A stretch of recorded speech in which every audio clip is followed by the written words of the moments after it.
Money has always played a key role in American politics, but is it distorting the democratic process?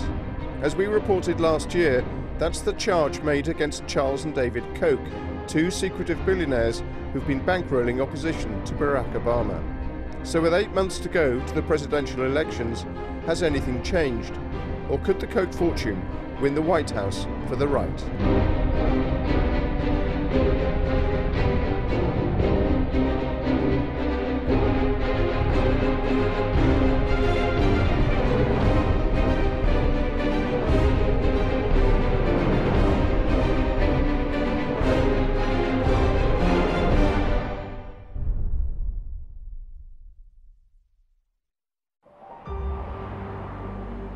In the American West, Colorado's Rocky Mountains are famous for first-class skiing.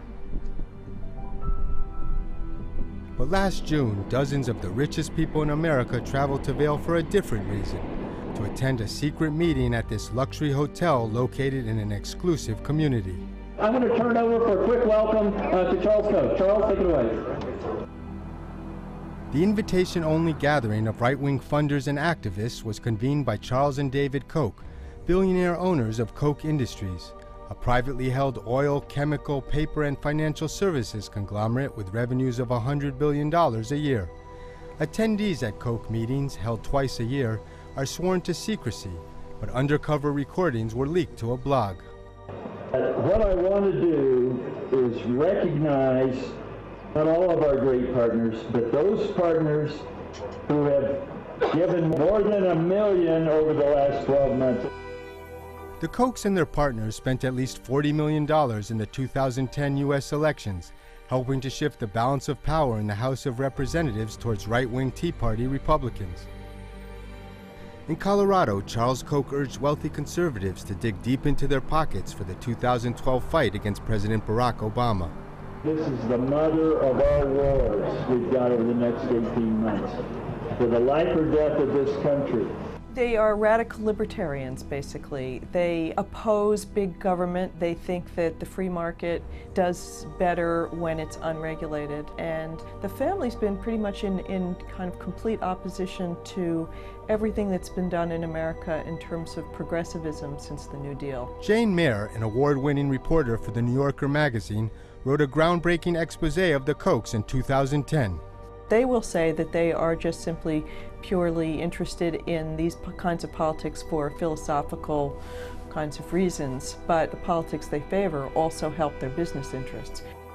David Koch ran for vice president on the Libertarian ticket in 1980, opposing Ronald Reagan from the right. An editor who knows the Kochs told Mayer that when David lost, the brothers turned away from electoral politics and set out to build a top-to-bottom operation to shape public policy in America. I think they've been amazingly effective. Their pockets are almost bottomless, and so they can keep pouring money into this whole process. It's been reported that to defeat President Barack Obama, the Kochs plan to raise and spend more than $200 million. You want to kick in $1 billion? Believe me, we'll have a special seminar just for you. But the Kochs could easily write checks for more without anyone knowing, due to loopholes in American law. It was very hard to figure out, in fact impossible to figure out how much money they've spent on American politics. It was easily $100 million since 1980. Charles and David Koch and their foundations have spent untold millions promoting their conservative libertarian agenda for America. They've poured money into backing favorable political candidates, heavily funded right-wing groups and think tanks, and spent millions lobbying public officials. They've created a web of influence that stretches from state capitals all the way to Congress. For decades, the Kochs largely escaped scrutiny, but that began to change when Barack Obama was elected president and the conservative Tea Party movement took off. We're against socialism in America. We stand for the Constitution, the Bill of Rights. We want our freedom. The Koch brothers, in a way, gave birth to the Tea Party. Li Fang is an investigator for Republic Report, a blog that tracks money in politics. He has kept close tabs on Americans for Prosperity, a political operation founded and funded by the Kochs to generate grassroots support for conservative policies and candidates. If you look at the first major wave of Tea Party rallies, they were centrally organized through Americans for Prosperity. They organized dozens and dozens of miniature rallies all over the country, in some cases actually paying for speakers and buses to bring people in. Americans for Prosperity's president Tim Phillips also spearheaded a hands-off-my-healthcare tour targeting Obama's first policy initiative. This Senate and this House that meet right back at the Capitol behind us are going to vote on whether or not your health care becomes run by the government. In the end, a health bill was passed, but Obama was severely weakened in the fight. Today, Americans for Prosperity, AFP, has 35 state chapters and claims to have close to 2 million members. 5 years ago, my brother Charles and I provided the funds to start the Americans for Prosperity. And it's beyond my wildest dreams how AFP has grown into this enormous organization. At AFP's 2009 National Summit, the heads of the organization's state chapters boasted to David Koch of their support for the Tea Party movement. We helped organize huge tea parties all throughout the state. The largest tax day tea party in the nation on April 15th. And if you try to raise our taxes and trample on our liberties, we're either going to beat you or make your life miserable. Before I wrote about them, they consistently denied that they were involved in the Tea Party. Eventually it became impossible because you could just connect all the dots. I think we've helped, but these are individualistic, entrepreneurial folks. Before joining Americans for Prosperity, Tim Phillips ran a hard-nosed political consulting firm. Do you think the Tea Party would be as evolved as it is now if you hadn't provided the kind of support you did in terms of training, communications? I mean, you really played a central role in helping to build that movement, don't you think? No one directs them, but we're good friends and partners with them, you bet, and we try to help them in every way we can. Whose interests does Americans for Prosperity represent? The interest of any American who wants economic prosperity and freedom. What do you say to those who say, look, Americans for Prosperity is representing the interests of the Kochs, the wealthy, corporations? In the healthcare fight, who are we fighting for? Average folks who didn't want the government making healthcare decisions for them. On issue after issue, when you look at the results of what the left wants, who's going to be hurt by their policies and who's going to be helped by our policies, it's clear we're fighting for the middle class and for people who work for a living. Hundreds of thousands of middle and working class people across the American Midwest would say just the opposite. In Wisconsin, Americans for Prosperity played a key role last spring in supporting Republican Governor Scott Walker's efforts to cut social spending and eliminate collective bargaining rights for public employees. We're not going to allow for 1 minute the protesters to feel like they can drown out the voices of those millions of taxpayers all across the state of Wisconsin. The Kochs provided funds to help get Walker elected.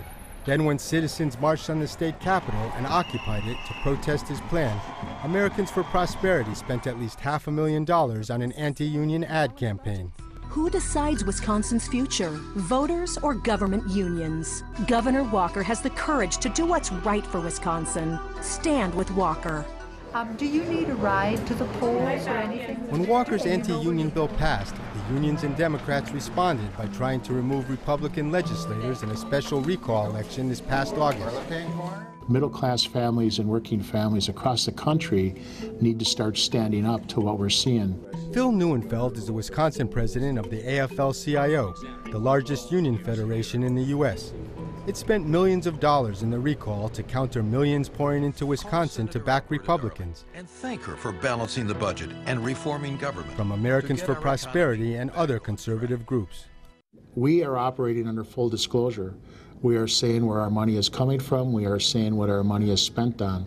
And what I've been trying to do is challenge the American public and the media to ask the same questions of Americans for Prosperity. The employees' unions and the teachers' unions are two of the last bastions of serious strength on the progressive side of democratic politics. That's where the money is, and if you want to eviscerate the left in America, you go after those groups. When the recall vote came in, 2 Republicans lost their seats, but the unions and Democrats needed 3. We're winning there. We've won there for the year. There's no doubt about that. Isn't what's going on in Wisconsin really about trying to destroy the political power of unions? Yeah, that's a silly comment. I mean, Bob, come on. It's about trying to bring economic prosperity back. And with regard to union rights, with public employee unions, They are simply receiving pensions and health benefits that are unfair and unjust. To go after unions over pensions, what about going after corporate executives who are now making, 300 times what an average worker was in the past? America has the most progressive income tax system in the world. You look at the percentage. You look at the inequality in America right now. Here's what's made America. It's the same as it was before the Great Depression. The top 1% is controlling 25% of the income and 40% of the wealth. Here in this country, we give you opportunity. We give you opportunity to fulfill your dreams, to go as far as they will take you. How much have you guys spent in Wisconsin to support Walker and take on the unions there? A lot. Can you give me a number? Like, we don't give numbers and go into details. I think that's proprietary information, but it's substantial. Americans for Prosperity is also very active in another critical 2012 presidential election state, Ohio, whose Governor John Kasich pushed a bill to weaken unions that is similar to Wisconsin's. In August, Ohio citizens protested the annual meeting of the American Legislative Exchange Council, or ALEC, at a New Orleans hotel. ALEC is another Koch-funded group that brings together corporate lobbyists and conservative legislators to draft model laws. It turns out the anti-union measures in both Wisconsin and Ohio reflect ALEC model legislation, which the organization tries to keep under wraps. But it will be on our site. But last year, a whistleblower leaked more than 800 of ALEC's sample bills to the Center for Media and Democracy. Lisa Graves is its executive director.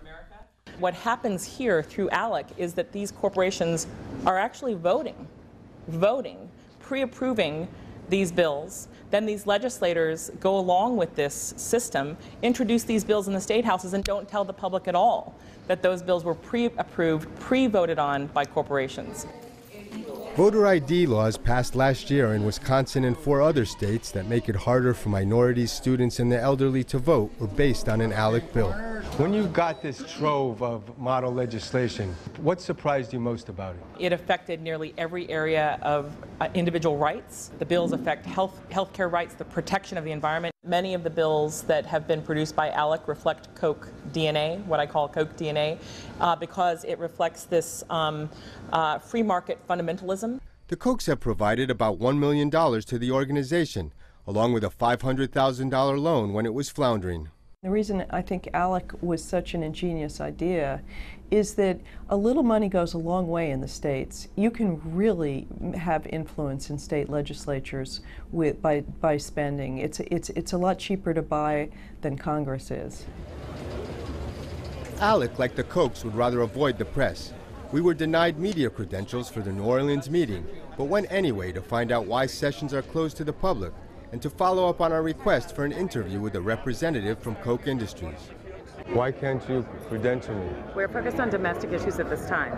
But you know, many of your corporations operate around the world. I'm sorry, but I'm going to have to ask you to Why are your task force meetings closed to the press and the public? We will not be credentialing you at this time. I would like to please ask you to leave the premises. We were escorted out and never heard from Koch Industries about our interview request. We did succeed in discovering the curious workshops ALEC offers state legislators, like this one suggesting climate change due to increased carbon dioxide in the atmosphere could be beneficial. Climate change policy debate, which would fundamentally reorder the way we make energy and the way we use energy, has a direct business interest to the Kochs. They do a lot with pipelines that move oil, they have refineries. Kurt Davies is the research director for Greenpeace, which has compiled the most comprehensive database on the Koch's political spending. Since 1998, we've tracked over $50 million that they have sent to various front groups and think tanks in Washington, around the country, who have run various elements of a campaign against the science of global warming to oppose the consensus view that climate change is real and urgent, and we have to do something about it. The Koch's investment in conservative think tanks and academia is another key component of their integrated campaign to shape America's political policies. It says specifically. Patrick Michaels, a senior fellow at the Cato Institute, often appears in the media to contest global warming science. This is a problem that's going to solve itself unless we do something silly. The Cato Institute, which was founded by Charles Koch, has received about $14 million from the Kochs. I think that society will address the emissions of carbon dioxide and the energy issues because of pressures for increased efficiency. Only 1 in 3 Americans sees global warming as a serious threat, a sharp drop since 2009 according to a Gallup poll. A critical turning point was ClimateGate, the controversy over emails hacked from scientists at a British university. Well, a lot of what troubled me were the attempts to hide things from Freedom of Information Acts. You got to wonder what's being hidden. What pundits like Pat Michaels and institutions like Cato did, they declared that this evidence, these emails, showed that scientists were lying about data. In fact, multiple institutions have exonerated the scientists. There was no wrongdoing, no misinformation. Those investigations, none of them were truly independent. The polls have showed a pretty significant change in Americans' attitudes. To what extent do you think the whole ClimateGate fiasco contributed to that? Oh, I think that ClimateGate did. You said on national television that you received about 40% of your funding from fossil fuel companies. Is that right? Varies. Varies. It varies. It varies. Have you ever received any funding from the Kochs? No. Oh, well, that's not true. I had a speaking fee somewhere way back in the Ice Age. So you've just been paid through institutions that have been funded by them? You're right. I guess that's right, I have. Do you think it's just a coincidence that you are welcomed at an institution that promotes values that they are interested in? Well, if they think advocate? that free markets are efficient vehicles to create environmental protection, I think they're right. The Kochs have also promoted their free market ideology and business interests in Washington through aggressive lobbying on Capitol Hill and the funding of political candidates. The Kochs have spent upwards of $50 million since 2006 on lobbyists. The Kochs now are the largest funder of political campaigns within the oil and gas sector, exceeding Exxon. In 2010, the Kochs contributed to 62 of the 87 new Republican members of the House of Representatives. The Kochs were so instrumental in the Republican takeover that Lee Fang bumped into David Koch on Capitol Hill the day the new Speaker of the House was sworn in. What you're expecting from the new Congress? Well, cut the hell out of spending and balance the budget and reduce regulations and support business. That same day, Koch's deputy Tim Phillips met with the new chairman of the House Energy and Commerce Committee, Fred Upton. The Kochs were the largest oil and gas donor to members of Upton's committee, who have vigorously opposed efforts by the Environmental Protection Agency, EPA, to reduce global warming emissions. At the end of the day, the EPA climate regime is all economic pain and no environmental gain. Congressmen backed by the Kochs have also refused to raise taxes on corporations and the wealthy, strenuously opposing President Obama and even their own leadership on fiscal matters. Now supporters of the Tea Party movement have complicated the Republican presidential primaries, failing to settle on a candidate to challenge Barack Obama. I don't think anyone could have predicted how crazy the Republican primary would be. You have a lot of candidates who might have fringe views that are acceptable or excite the Tea Party. The Kochs chose not to endorse a candidate in the primaries. They are setting their sights on defeating Obama, winning the U.S. Senate, and expanding their influence in Congress. One of their more ambitious projects is a massive voter database called Themis. What they're trying to do is unprecedented. Ken Vogel writes on money and politics for the newspaper Politico in Washington. Now what they're trying to do is build a extra party political infrastructure that will carry out many of the same types of initiatives, grassroots organizing, advertising, get out the vote efforts that the parties themselves used to be the sole proprietors of. Americans for Prosperity has already spent at least $6 million on ads attacking Obama for investment in renewable energy projects. We all know about Solyndra, the White House emails, the FBI raids, Solyndra invest. The ads accuse his administration of corruption for providing federal money to the now bankrupt solar energy company Solyndra. The Obama campaign was forced to respond, releasing their first ad of the campaign season. Secretive oil billionaires attacking President Obama with ads fact-checkers say are not tethered to the facts. The Kochs absolutely want to undo the president, and I think the president's team knows this full well. Do you think the Kochs have influenced the debate over environmental policy in the Republican primaries? The Koch-funded machinery certainly laid the groundwork for what we're seeing on the Republican Party. Right now we've got Mitt Romney disowning his past on climate change, Newt Gingrich disowning his past, and Santorum in absolute denial and trashing science. Davies says even President Obama has been pushed to the right. In fact, he's bragging about drilling more oil than Bush at this point. Obama is trying to raise $1 billion for the campaign and has reason to fear an onslaught of big money from the right. Not only from the Kochs, but from groups affiliated with Karl Rove, the Republican operative who ushered George W. Bush into the White House.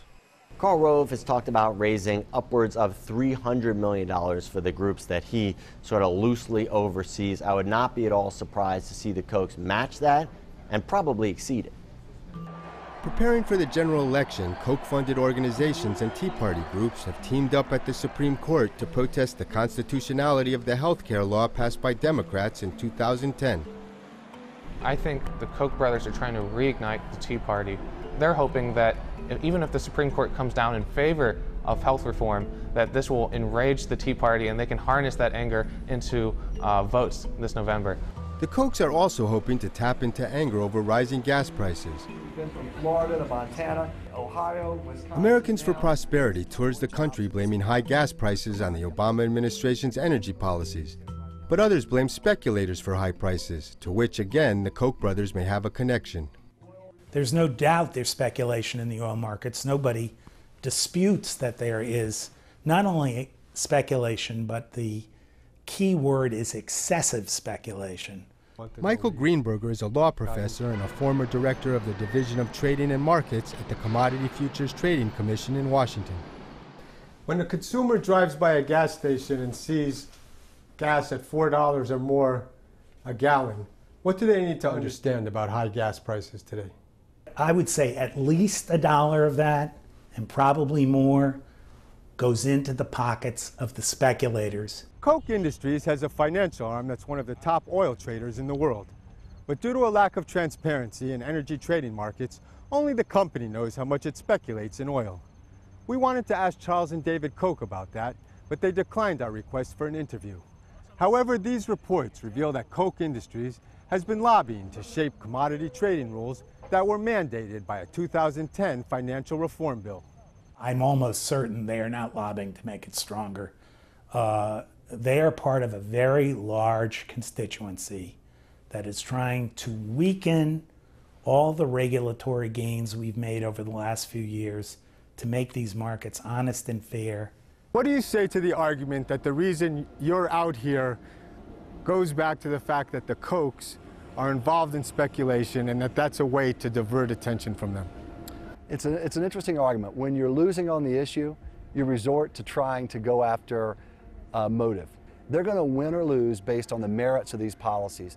And on the policies of economic freedom, we're right, and that's why we're winning. The Kochs continue to round up hundreds of millions of dollars for the fight.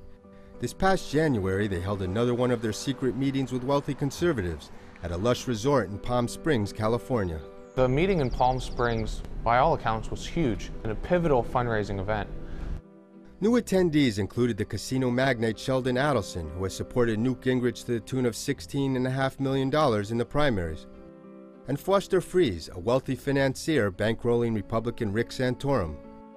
The Kochs have become a major nexus for conservative money in America for two reasons. Number one, they are regarded as extremely effective. The other reason why these donors are drawn to the Kochs is that these guys are where it's at right now, and people just want to be a part of it. When a new government is installed in January 2013, what impact do you think the Kochs will have had? The Koch brothers will have a tremendous impact. I think on a larger scale, this election is really going to come down to just a few billionaires. A couple on the left supporting the Democrats and a lot on the right supporting the Republicans.